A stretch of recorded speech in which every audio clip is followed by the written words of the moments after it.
Alright guys, so we just got back from retrieving the tent at the cave, and unfortunately the footage on that was lost. We don't understand why. We were recording, it doesn't make any sense, but that happened. We would have got to you earlier, but unfortunately we just couldn't sleep. We were messed up from that night, and we just couldn't get our minds off what had happened.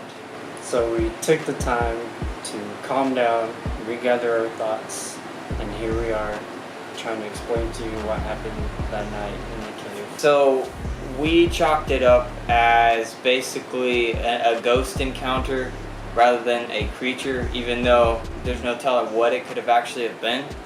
But I'll let Timmy take it from here, because basically he's the one who had the traumatic event. After we got the fire going, there was noises all around us. That's after the group of people that came through. It was just me and Daniel.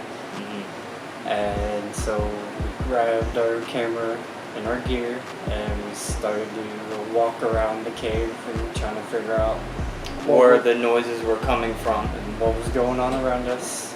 And as you can see in the footage, we was at that one point in the cave and all the noises was coming from the entrance. Yeah. And we was about to head back to camp, and then we heard a really huge noise, so we went to go investigate and check it out. I'm following not even 3 feet away from Daniel, and I'm good with the camera, got it right on him. We're just walking towards the entrance. The next thing I know is I feel a really huge tug around my shoulder areas and middle of my back, and I was drugged completely straight back and was drugged 2 to 3 feet, and here I am scrambling and trying to get loose. And then when we got back to the tent, I was like, hey man, check out my back. And as you'll see on the footage, I had those deep red marks from something was clawing at me or scratching me, and that's the closest I've ever been to a paranormal activity that's been done to me. And so it creeped me out, and I wanted to leave and not go back. Yeah, one thing I wanted to note about this, guys, is we had been throughout this cave all that day. While the storm was going, we were getting the footage for climbing the ledge, the rope. We basically felt like we had conquered that cave. So hearing rock noises was something we had already heard. But as soon as it hit around, like I said, 11:30, 12, things became a lot more creepy.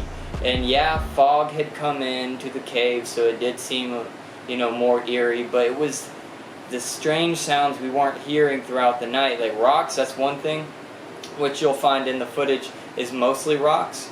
But there is some of them that you just can't be explained. I may go back later and amplify those voices and just have them for an archive for you guys to go back to and just keep listening, see what you can make out of it.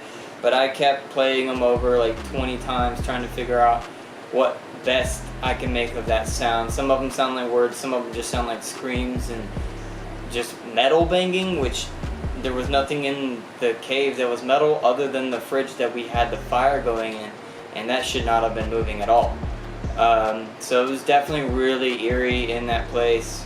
I definitely felt a bad presence right around that time, because once he had been thrown, which I had turned back and witnessed, but I didn't have a camera on me, or else I would have actually got that footage, and that would have been some compelling real ghost footage. Oh, yeah. Because I didn't know if he had tripped, because I seen him fly back, seen him do the backwards roll, and then after that he twisted back and started trying to get away from whatever it was, and that's when I knew something had happened. And that's what I was trying to figure out, and I was in disbelief throughout the whole time, guys. As you can tell through the footage, I didn't want it to be real, but I believed it because of how scared he was. And he didn't calm down for another 10 minutes, and once we had got to the tent, he jumped in the tent like that was to save him or something, while I was trying to figure out what was going on, because I needed to decide right then and there whether we were going to stay, and I didn't want to stay. Part of me was, throughout the whole day, was comfortable, and like Daniel said, I was like I felt like I conquered the place. I wanted to stay in the cave till sunrise. Yeah, usually it's me that wants to like dip out before, you know, night kicks in or stay overnight. I don't even want to sometimes. Bears, things like that have never scared this guy before. And here we are. He's shook. He's ready to go. Like, that's when I knew something was evil here. But not only that, at the fire is when it started hitting us, because we're like, let's just listen to these sounds. And I heard a girl behind the tent, and that really got me shaked up. And then just guy voices, female voices. It just sounded like voices all around us, like random mutters, like half sentences, like broken English, or just random words were being said, and we're like, what was that, you know? And then rocks were getting thrown and dropping. From the sound range from that was tiny rocks to massive sounding rocks. It just was really crazy night, and that's why we left. Like, we want to show you guys overnight footage of places, like actually conquering them. So we really didn't feel like we necessarily accomplished our goal here, but we did get a lot of good footage, and it was still a fun night up until that point. Being so traumatic, it was really hard to sleep, and I don't know, it might be easier to sleep later on, but I mean, it's been rough, so we just need some sleep and really to reflect on everything that happened. And it was absolutely terrifying. Like, even the fire seemed like it was possessed. It was popping at us right when I'm like saying certain words and like at these on edge rising points, middle of nowhere, like a spike to the fire. Yeah, it just seemed like something was there trying to scare us, and I think it got Timmy to the point of where Ryder was on edge. And that's why we think if you're scared of these things enough, they can attack, possess, whatever it is, they can do these things to us. So we gotta understand, overcoming fear is overcoming all obstacles in life.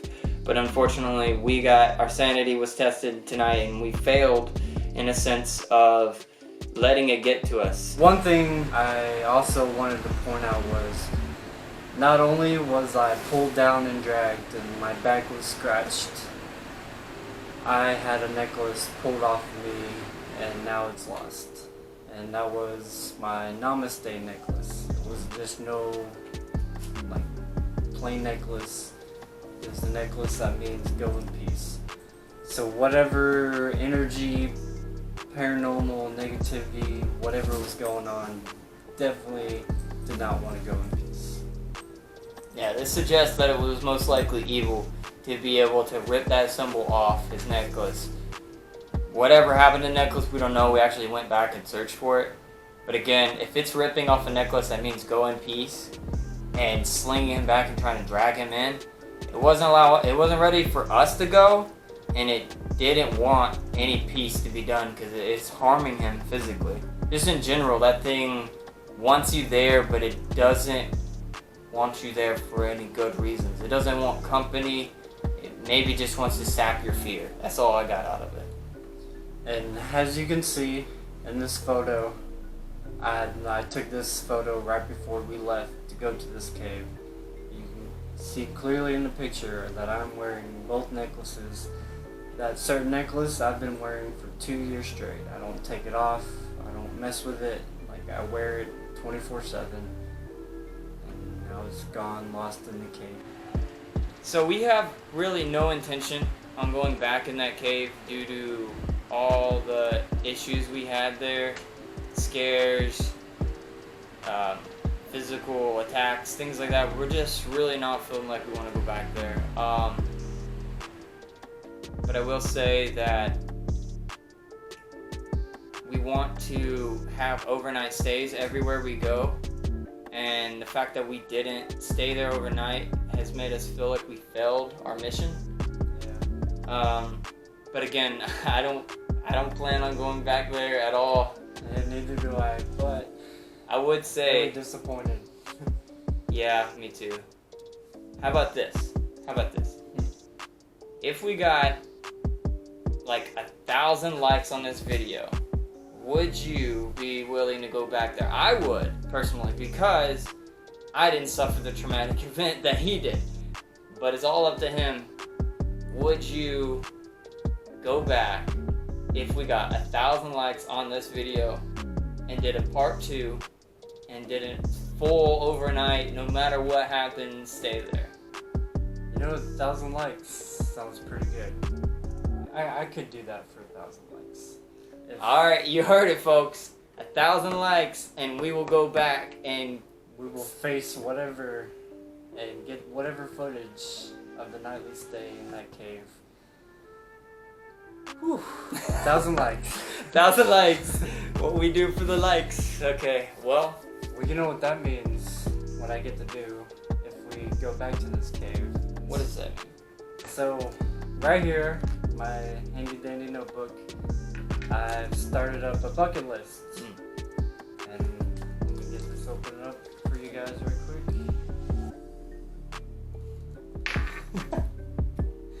So, as you can see, I got a main starter bucket list of all the places and things that we're wanting to do and accomplish through our footage. And of course, number one is the overnight in a cave. Now, I was really looking forward to being able to scratch that off, but I can't because we didn't stay the whole night. So, we get that 1,000 likes, we get to go back, and by sunrise, I become one happy camper and get to scratch it off.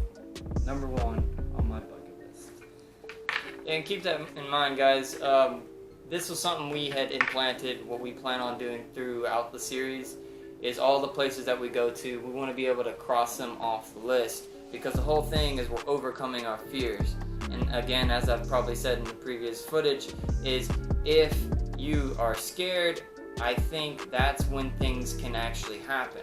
So if you overcome your fear, you're practically invincible to all these monsters and creatures and paranormal situations that people have in this life because they're ruled by fear. Yeah, you're not giving any type of bad energy something to feed off on to get more powerful.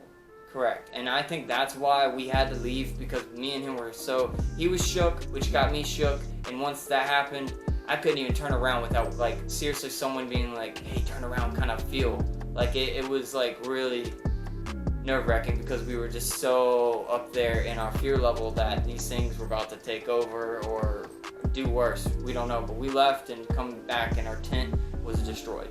So that happened. Imagine that feeling you get that something's always watching you. That's exactly what happened to me. Imagine when that feeling grabs you. Exactly. So that's basically what it felt like in that cave. But again, we'll do it for you guys if we get 1,000 likes. So please help us out, get those 1,000 likes, and we'll do it. Honestly, I wouldn't be mad if you didn't, because we don't want to go back there. Exactly. We have 2 other places around that area that we're going to be doing, and that's coming soon. So that's look forward to that. That's basically an abandoned trail, and we'll do some day footage there a little bit as well. We have some other places we have in store, but we don't want to say right now. We want to kind of be unique and continue watching our channel. Yeah, and find out. Yeah, continue watching our channel and you find out exactly what's going down. We probably have another trailer to it if it's a big event like this was. And yeah, guys, that's basically wraps up the whole what happened, how crazy this night was. It was definitely one of the most terrifying nights I've ever experienced. Once in a lifetime experience. Yeah. One of the creepiest experience. And that's a thing. I feel like we are drawn to this scenario to prove these things real or fake, and have like a logical understanding of what is real and what's not, and basically decipher for you guys. So we're willing to go. We'll let y'all guys decide.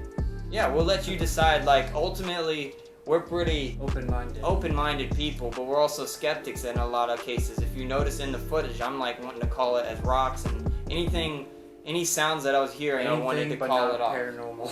Yeah, just to be logical. Please let it be anything else. But in the end, it was not. Ultimately, it's all up to you guys to decide what was what.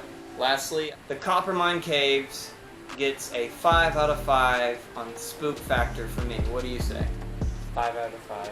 5 out of 5 all the way. So if you guys want to see a part 2, you know what to do. Alright, that's us. It's Urban Anomalies. See you next time.